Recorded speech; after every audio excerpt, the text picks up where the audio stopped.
नमस्ते एवरीवन। आज की क्लास में हम एलपीपी का मैथमेटिकल मॉडल पढ़ेंगे। एलपीपी के मैथमेटिकल मॉडल की हमें ज़रूरत क्या पड़ी? इस मॉडल को इसलिए पढ़ेंगे क्योंकि हमें किसी भी समस्या का इष्टतम हल निकालना होता है। यानी हमें हानि हो रही हो तो इष्टतम हल होता क्या है? यदि हमें हानि हो रही हो तो कम से कम हानि हो, और वो हम किसी भी बिजनेस में, किसी भी प्रोपराइटर में हम मैक्सिमम लाभ कमाना चाहते हैं तो लाभ क्या हो, हमारा मैक्सिमम हो, वही इष्टतम हल होता है। तो देखते हैं, सबसे पहले दी गई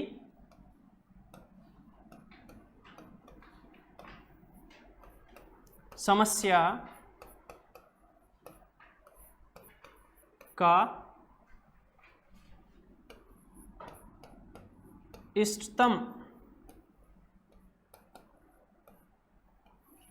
हल, उसे बोलते हैं ऑप्टिमल सॉल्यूशन। ओएस से प्रदर्शित करते हैं।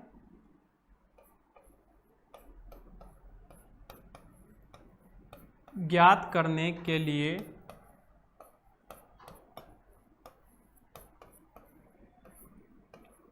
एलपीपी को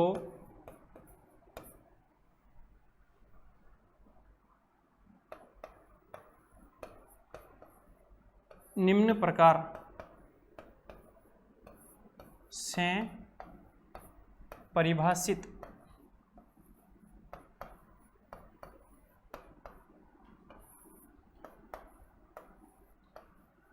किया जाता है।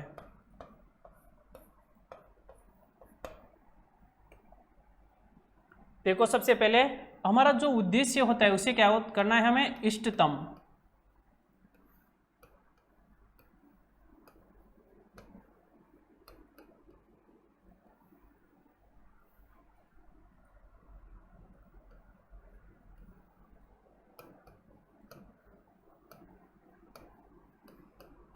और उद्देश्य को हम किससे प्रदर्शित करते हैं? सामान्यतः जेड से प्रदर्शित करते हैं ना, जहां क्या होता है C1 x1 plus C2 x2 up to Cn xn,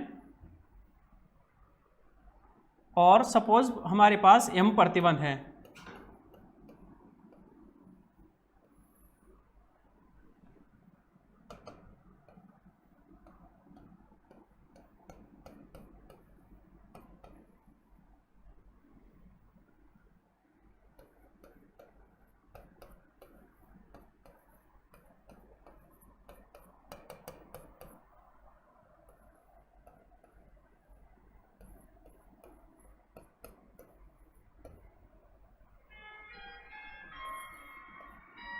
A21 x2 A22 x2 plus, यहाँ पे 2 नहीं, यहाँ पे 1 आएगा,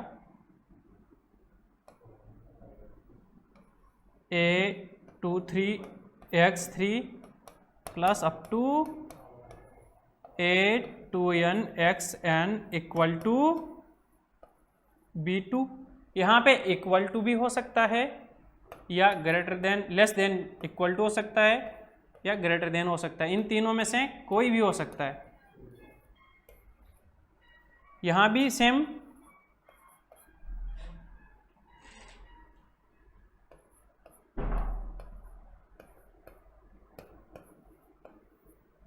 अप टू हमारे पास सपोज m प्रतिबंध है,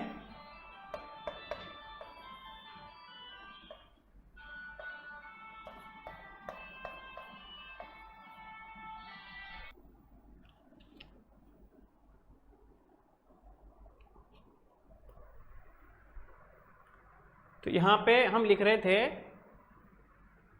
कि ऋणात्मक हमारे पास प्रतिबंध तो m प्रतिबंध दिए गए हैं और टोटल ऋणात्मक प्रतिबंध कितने हैं, xn। स्टार्टिंग में हमें यह लिखना था, यहाँ पे माना x1 x2 x3 up to xn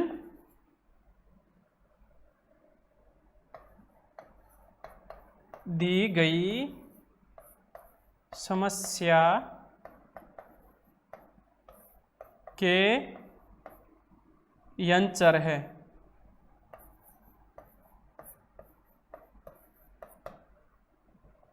ठीक है, तो सबसे पहले हमें प्रॉब्लम्स को इस रूप में लिखना है। जहां पे C1 C2 up to Cn क्या है, अचर हैं, जहां C1 C2 C3 up to Cn क्या है, अचर हैं।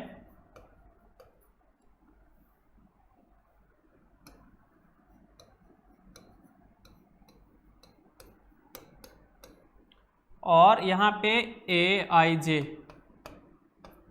और Bj ये भी क्या है, अचर हैं।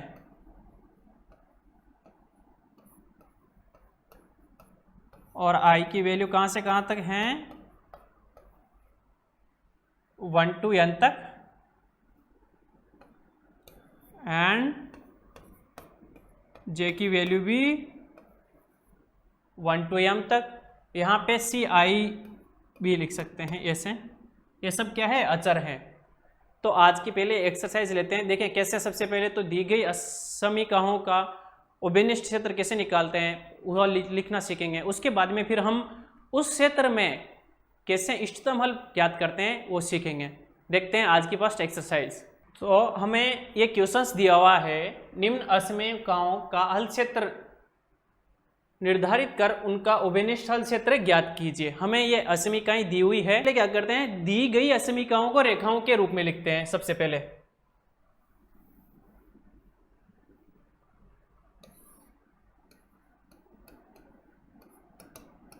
दी गई असमीकरणों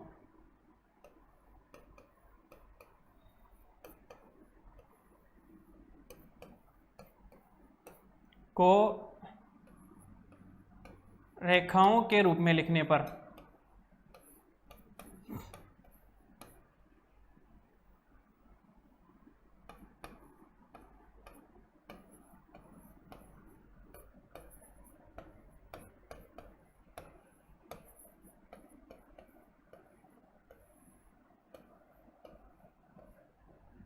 तो सबसे पहले इसे रेखा के रूप में लिखेंगे। तो जहां पे रेखाओं के रूप में कैसे लिखते हैं, जहां पे असमीकरणों का साइन हो वहां बराबर लगा देंगे। यहाँ पे असमीकरण का साइन है, वहां बराबर लगा दिया।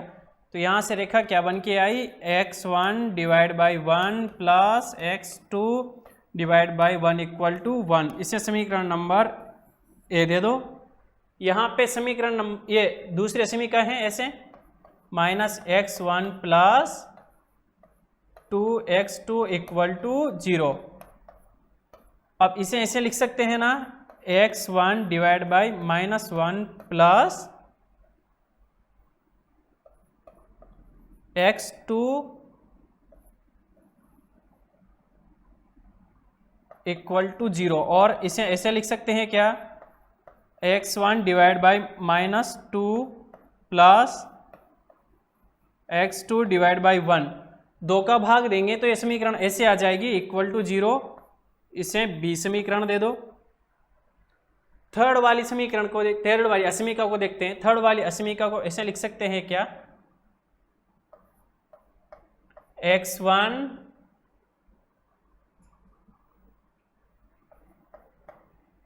माइनस x2 दे रखा है इक्वल टू, यहाँ पे 1 लिखेंगे असमीका की जगह पे, यहाँ इस साइन की जगह बराबर लगाया हमने। और यहाँ पे क्या आया, x1 divide by 1 plus x2 divide by -1 equal to 1। इसे सी समीकरण दे दो।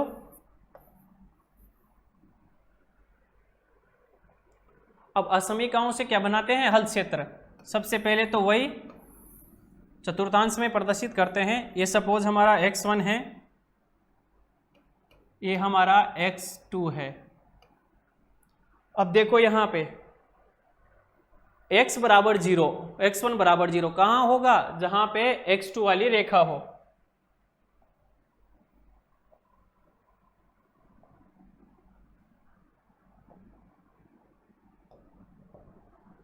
x1 बराबर 0 कहाँ होगा, यहां पे होगा ना। ये क्या हुआ, x1 बराबर 0 वाली लाइन। और ये क्या हुई, x2 बराबर जीरो वाली लाइन। अब देखो यह ओरिजिन पॉइंट होता है ना, मूल बिंदु, इसके इस तरफ तो पॉजिटिव मान होते हैं +1 +2 और एक तरफ नेगेटिव मान होते हैं -1 -2। यहाँ पे भी एक तरफ पॉजिटिव +1 +2 और नीचे -1 -2 ऐसे।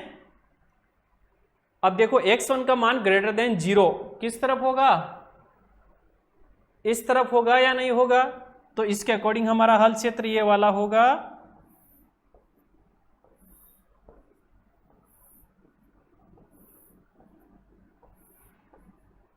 ना। अब x2 ग्रेटर देन 0 किस तरफ होगा, इस तरफ, x2 का मान ग्रेटर देन 0 इस तरफ, तो इसके अकॉर्डिंग हल क्षेत्र क्या होगा, ये वाला होगा या नहीं होगा।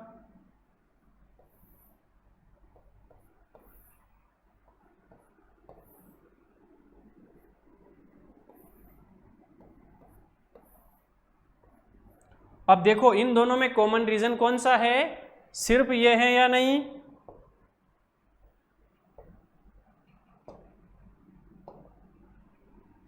ये वाला कॉमन रीजन हुआ या नहीं हुआ, ये देखो देखिए यहां से लेके यहां तक यही रीजन कॉमन रीजन हुआ ना। अब देखते हैं असमीकाएं से जो हमने रेखाएं बनाई थी उन्हें प्रदर्शित करते हैं। समीकरण नंबर 1 ये है, इसका मतलब क्या होता है कि x1 कहाँ कट करेगा 1 पर, x2 कहाँ कट करेगा 1 पर। हमने इसी समीकरण कई बार लिख चुके हैं छोटी क्लासों में, तो डायरेक्टली इसे कैसे प्रदर्शित कर सकते हैं, यहाँ पे x1 कहाँ कट करेगा 1 पर और x2 भी कहाँ कट करेगा 1 पर। तो समीकरण बनाते हैं, देखें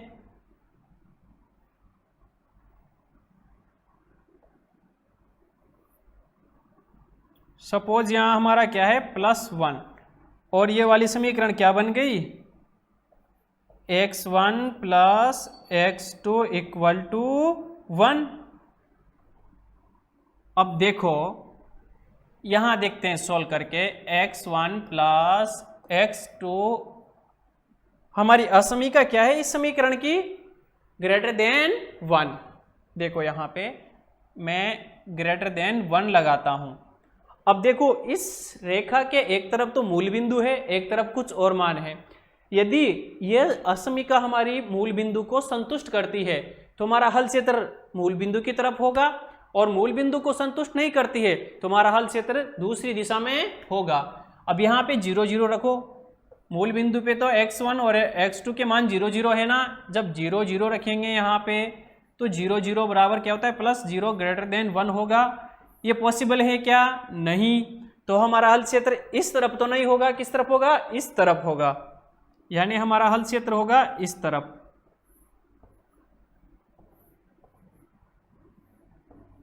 अब देखो पहले से कॉमन रीजन यही वाला था ना, यहां से लेके यहां तक, और अब कॉमन रीजन कहां से कहां तक हो गया, ये हुआ या नहीं हुआ, ऐसे। और अब दूसरी असमीका को प्रदर्शित करते हैं। दूसरी असमीका दी हुई है, x1 कहां कट करेगा -2 पर, x2 कहां कट करेगा 1 पर। अब यहां देखो बराबर 0 है, तो ये किससे गुजरेगी, मूल बिंदु से गुजरेगी या नहीं गुजरेगी। हमें दूसरी समीकरण क्या दी हुई है, x2 = 2x1 ऐसे दी हुई है। अब x2 = क्या दी हुई है 2x1, यही दी हुई है ना, नहीं x1 = हमें दी हुई है x1 = 2x2 ऐसे ही दी हुई है। अब देखो x1 का मान जब 0 होगा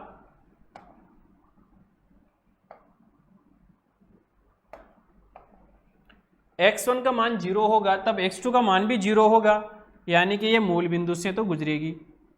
दूसरा जब x2 का मान क्या हो 1, तो x2 का मान जब क्या हो 1 तो x1 का मान क्या होगा 2। यहाँ पे x ये वाला बिंदु और ये ऐसे बनेगा, यहाँ पे कोई पॉइंट ऐसे रेखा बनेगी या नहीं बनेगी, दो बिंदुओं से गुजरने वाली। और ये रेखा का समीकरण क्या है, -x1 + 2x2 = 0। यही है ना। अब इस रेखा के संगत असमीका क्या है हमारी,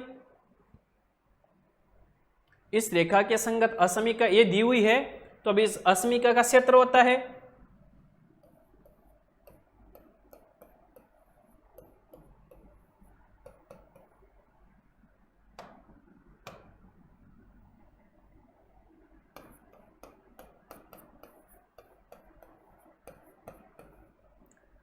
अब देखो इसमें एक तरफ ये वाला बिंदु है और एक तरफ ये वाला बिंदु है।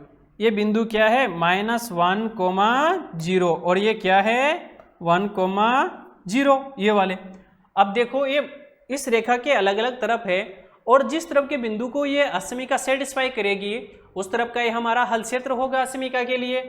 तो इसमें रखे देखो, देखें एक बार तो -1,0 रखे, देखो -1,0 रखेंगे यहाँ पर, तो यहाँ क्या आया +1,0 less than equal to 1 +1 0 equal to क्या होता है 1 लेस देन 0। ये क्या है पॉसिबल नहीं है, तो हमारा हल क्षेत्र इस तरफ तो नहीं होगा, इसके इस तरफ वाला हल क्षेत्र होगा। अब देखो यहाँ पे इसे बनाते हैं हल क्षेत्र को।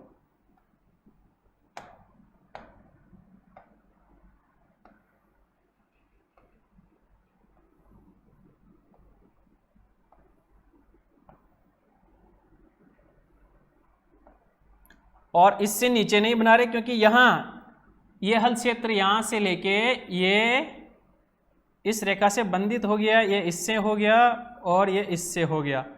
अब देखो हल क्षेत्र इन सभी में कॉमन तो सिर्फ यही वाला रहा ना, यहाँ से लेके यहाँ तक, अभी तक ये यहाँ से ये वाला, सिर्फ इतना सा हल क्षेत्र हमारा कॉमन रहा।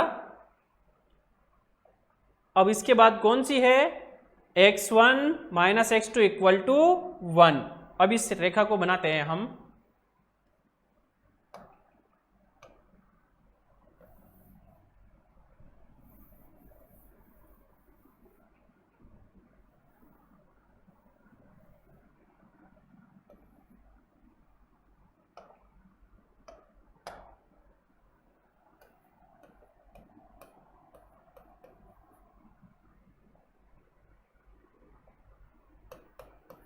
ये दिया हुआ है और इससे क्या निकल के आया x1 डिवाइड बाई 1 और x2 divide by -1 equal to 1।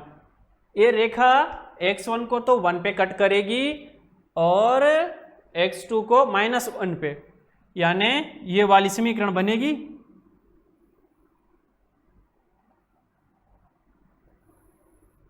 ये 1,0 पॉइंट है, ये क्या है 0,-1, तो ये वाली समीकरण ये हुआ ना, ये समीकरण हुई x1 - x2 इक्वल टू 1। और जब इसका हल क्षेत्र किस तरफ होगा उस तरफ, यानी इस तरफ वाला, क्योंकि मूल बिंदु को सेटिस्फाई कर रही है, तो हमारा कॉमन क्षेत्र सिर्फ क्या होगा ये यहां से लेके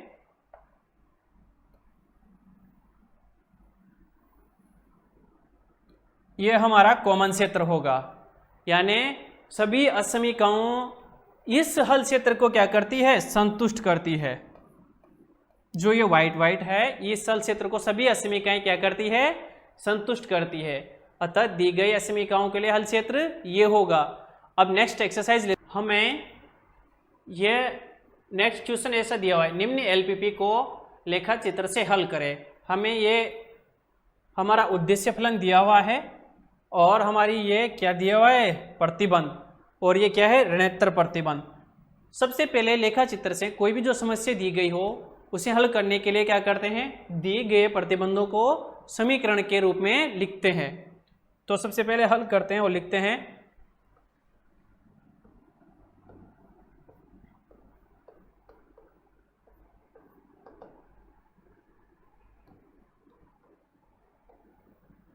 दी गई प्रतिबंधों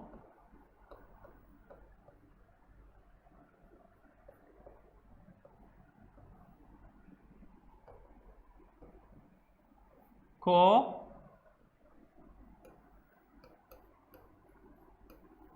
समीकरण में परिवर्तित करने पर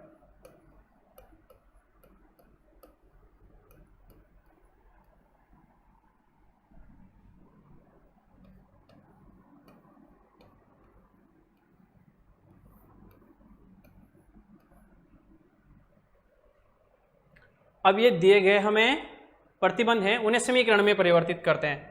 सबसे पहला है हमारे पास x1 प्लस x2 इक्वल ये वाला लेस देन इक्वल टू 4। इससे समीकरण में जहाँ पे ग्रेटर देन और लेस देन साइन है वहाँ पे क्या करेंगे, हम बराबर लगा देंगे, यानी x1 plus x2 equal to 4। और जब 4 से डिवाइड करेंगे तो ये ऐसा नहीं आया क्या, x1 divide by 4 plus x2 divide by 4 equal to 1। इससे a नाम दे दो। दूसरा प्रतिबंध क्या है हमारा, 3x1 plus 8x2 less then 24। दूसरा प्रतिबंध है 3x1 plus 8x2 less than equal to 24। इसे 24 से जब डिवाइड करते हैं, यहाँ पे सबसे पहले क्या करेंगे, इस लेस देन और ग्रेटर देन के साइन की जगह पे क्या लगाएंगे, बराबर लगाएंगे। सबसे पहला काम 3x1 plus 8x2 equal to 24, और फिर क्या करेंगे 24 से सारे में ही डिवाइड करेंगे तो क्या आया कि x1 divide by 8 x2 divide by 3 equal to 1। ये हो गया b। थर्ड प्रतिबंध है 10x plus 7x2 less than 35।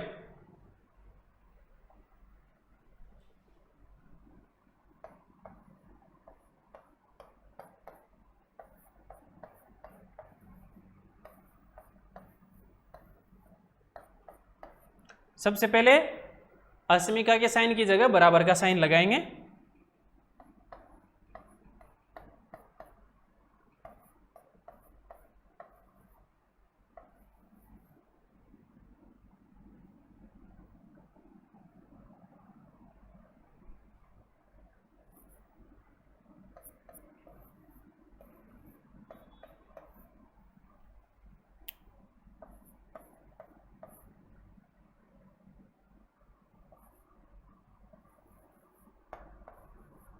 x divide by 3.5 और x2 divide by 5 equal to 1। इससे समीकरण नंबर सी। और इसके अलावा ऋणेतर प्रतिबंध से क्या आया, x1 बराबर 0 एंड x2 बराबर 0। अब हमें प्रतिबंधों को सबसे पहले क्या किया, हमने समीकरणों के रूप में लिख लिया। इन समीकरणों को चतुर्थांशों में क्या करेंगे, हम दर्शाएंगे, और फिर हम प्रतिबंधों के अनुसार जो असमिकाएं हैं उस हल क्षेत्र का कॉमन हल क्षेत्र यानी उभयनिष्ठ हल क्षेत्र ज्ञात करेंगे। तो देखते हैं सबसे पहले हम क्या दर्शाते हैं।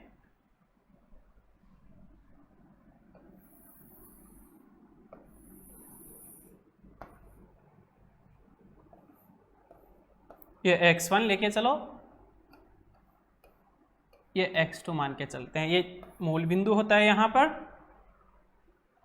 अब इसमें हम ये तो क्या हो गया, x2 बराबर 0, और ये क्या हो गया x1 बराबर 0।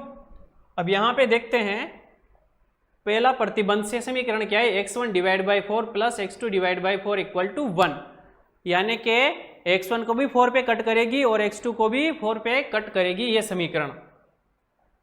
तो इस पे दर्शाते हैं, जैसे ये 1 हो गया, ये 2, ये 3, ये 4। अगर इसका ऐसे आ जाता है ये कोई ग्राफ तो वो लेने की ट्राई करते हैं।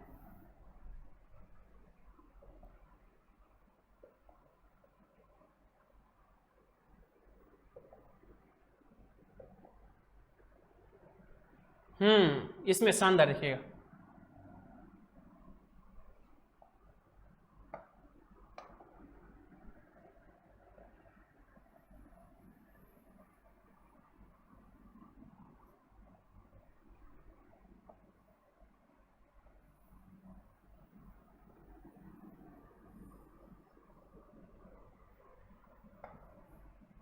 सपोज ये x1 है और ये x2 है। x1 पर क्या है, x2 बराबर 0 और यहाँ पे x1 बराबर 0 और ये सपोज मूल बिंदु है हमारा। अब यहाँ पे सपोज ये 1 है, ये 2 है, ये 3, ये 4, 2 खाना बराबर 1 ले लेते हैं।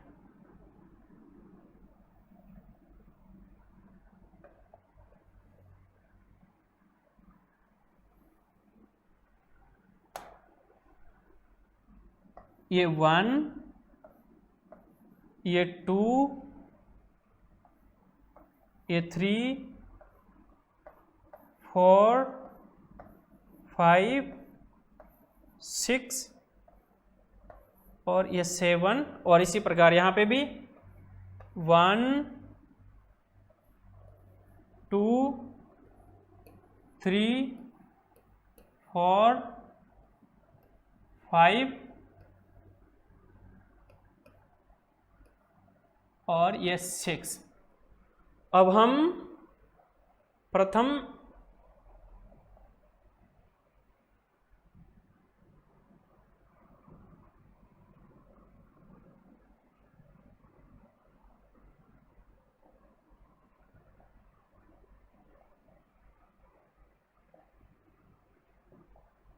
ये प्रथम समीकरण इसको दर्शाते हैं। x1 को 4 पे कट करेगी, x2 को भी 4 पे कट करेगी।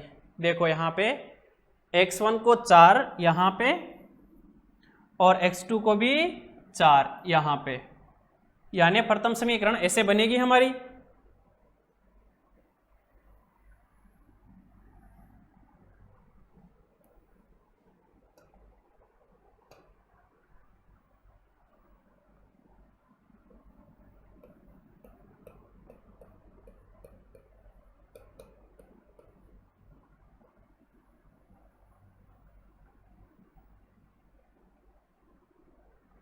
ये वाली हमारी क्या हो गई, प्रथम समीकरण। अब दूसरे समीकरण को दर्शाओ। देखें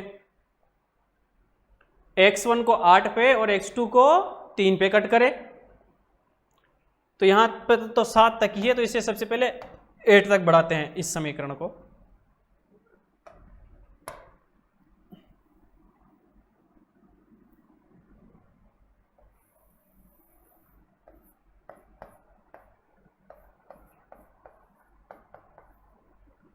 ये 7 हो गया तो ये 8 हो गया।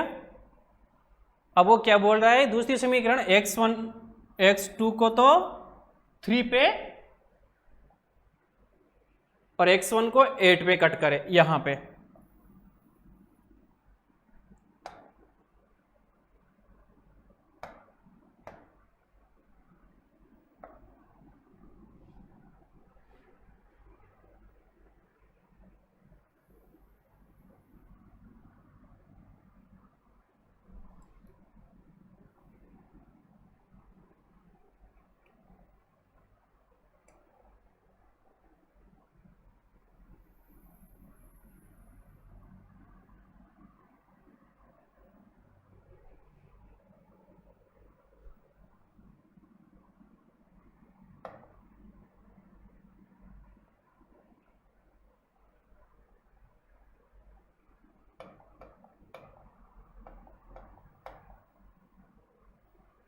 तो ये वाली समीकरण हो गई। ये समीकरण क्या है हमारी, ये वाली है ना, 3x1 plus 8x2 equal to 24।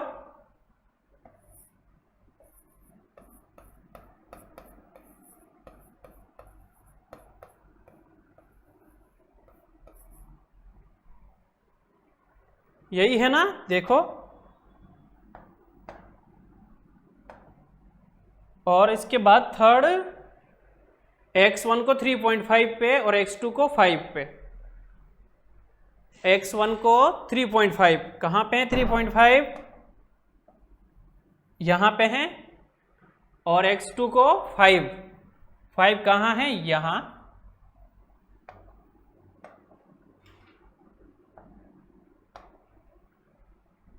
देखो यहां से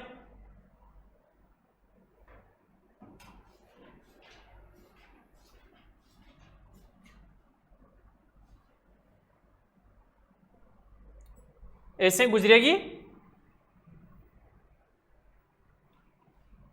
अब देखो इसके जो हमने समीकरण दर्शाई उनके अकॉर्डिंग हल क्षेत्र दर्शाते हैं सभी का।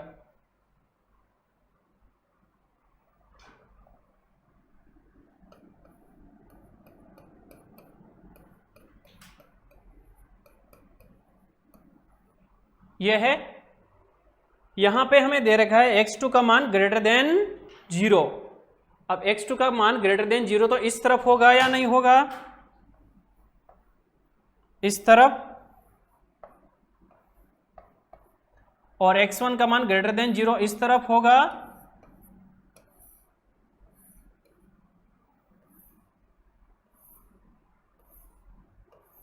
तो हमारा कॉमन क्षेत्र x1 x2 से तो ये वाला आया, ये कॉमन क्षेत्र आया किससे? x1 और x2 से।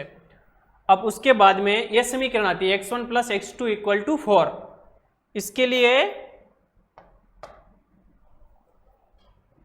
देखते हैं, ये लेस देन 4 है।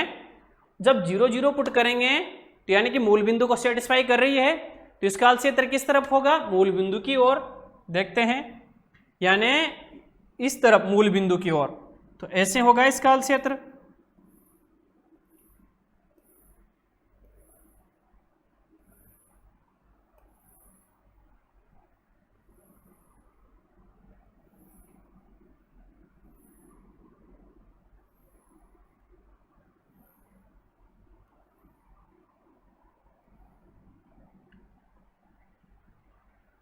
इसके अकॉर्डिंग हल क्षेत्र ये होगा।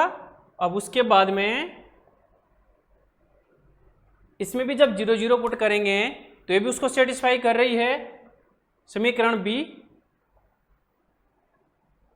ये वाली, इसका हल क्षेत्र भी किस तरफ होगा? मूल बिंदु की ओर, यानी इस तरफ। देखो यहां से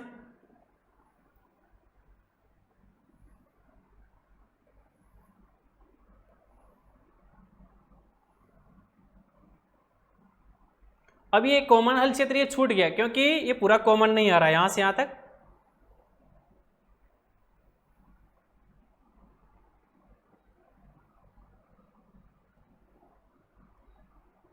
क्योंकि हमारा कॉमन क्षेत्र इस लाइन के नीचे नीचे, इसलिए यहां से नहीं ले रहे।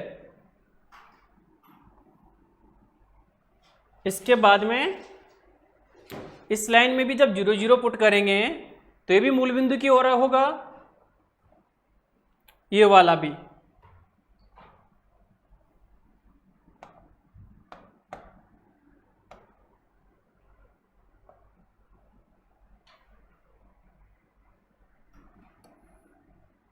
यानी मूल बिंदु की ओर, ये वाला हल क्षेत्र होगा।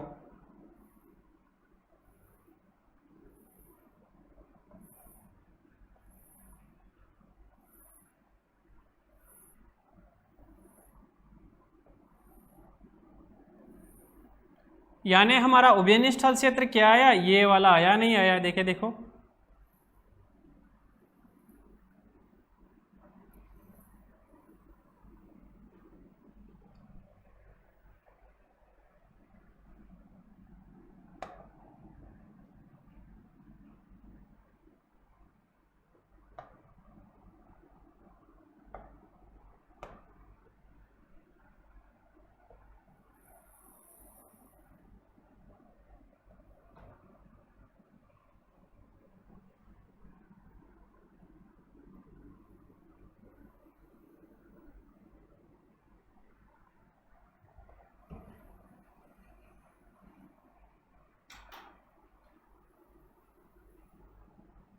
ये हमारा कॉमन क्षेत्र हुआ या नहीं हुआ? सपोज ये इसके बिंदु हुए,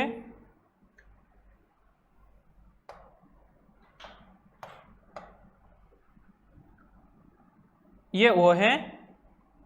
सपोज ये बिंदु ए है, इसे हम बी मान लेते हैं, इसे सी मान लेते हैं और इसे डी मानते हैं।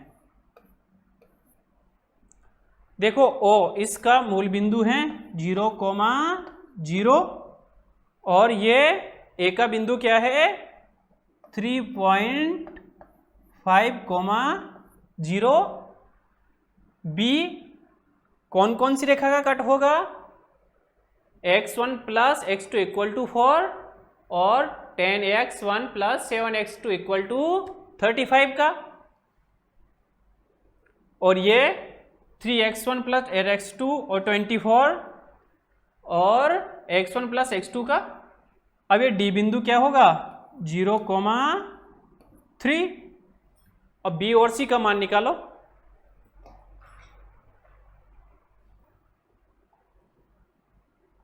तो हमारे ये बिंदु आ गए, अतः हमारा उभयनिष्ठ स्थल क्षेत्र क्या है ओ A B C D O. तो नेक्स्ट स्लाइड में लिखते हैं अतः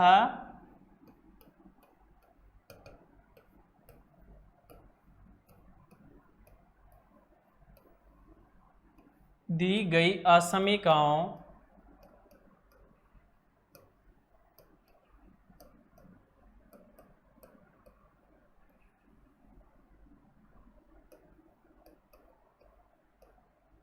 से उभयनिष्ठ हल क्षेत्र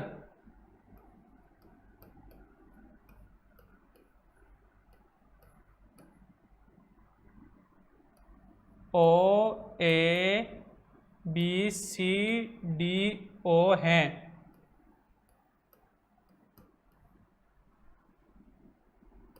तथा इसके शीर्ष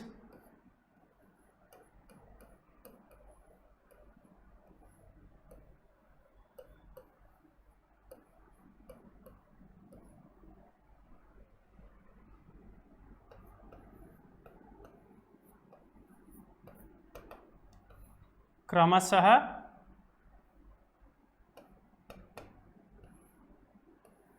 ओ 0,0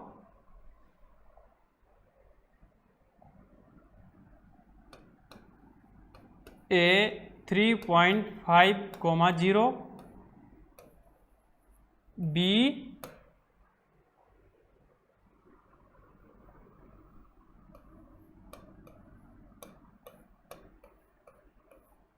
2.3, 1.7,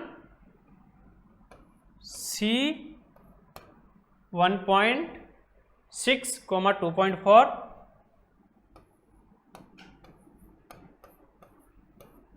और D 0,3।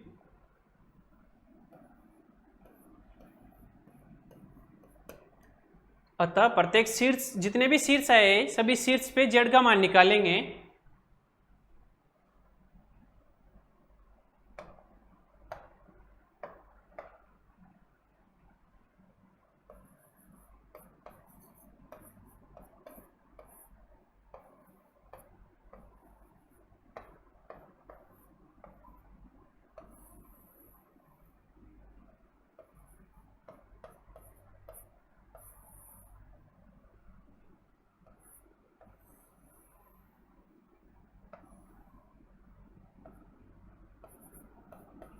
जेड का मान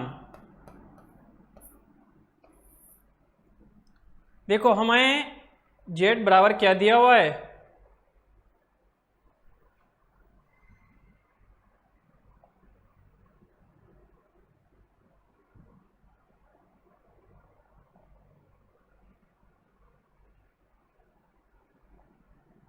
5x1 प्लस 7x2 दिया हुआ है।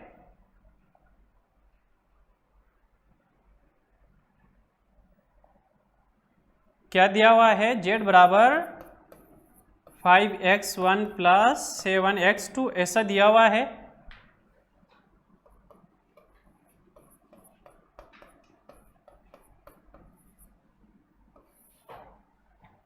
ए का मान क्या है यहां पर 3.5,0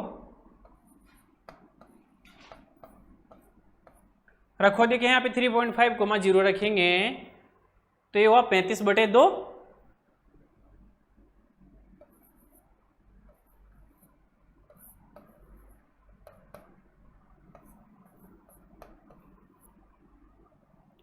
बी पर, बी का मान क्या है 2.3, 1.7,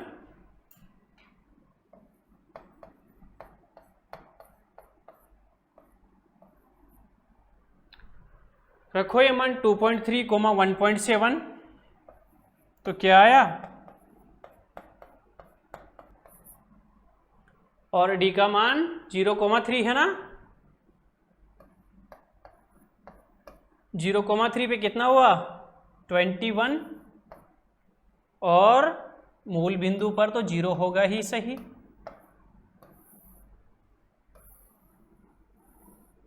यहां पे मैक्सिमम मान कहां आया 1.6, 2.4 पर।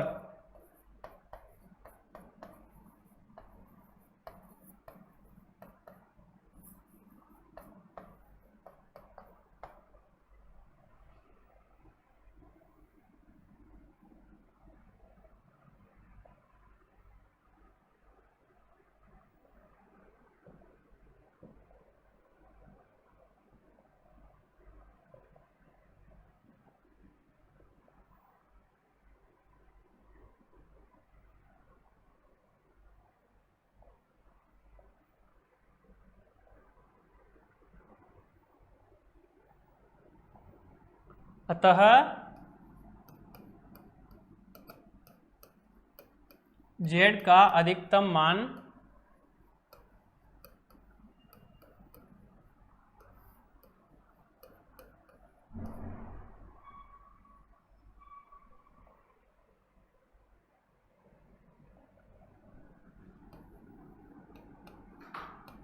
शीर्ष C 1.6, 2.4 पर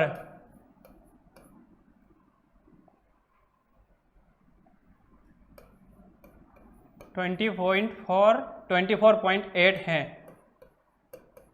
और यही हमारा क्या होगा इष्टतम हल होगा। आज के लिए हम यहीं तक पढ़ेंगे। Thank you.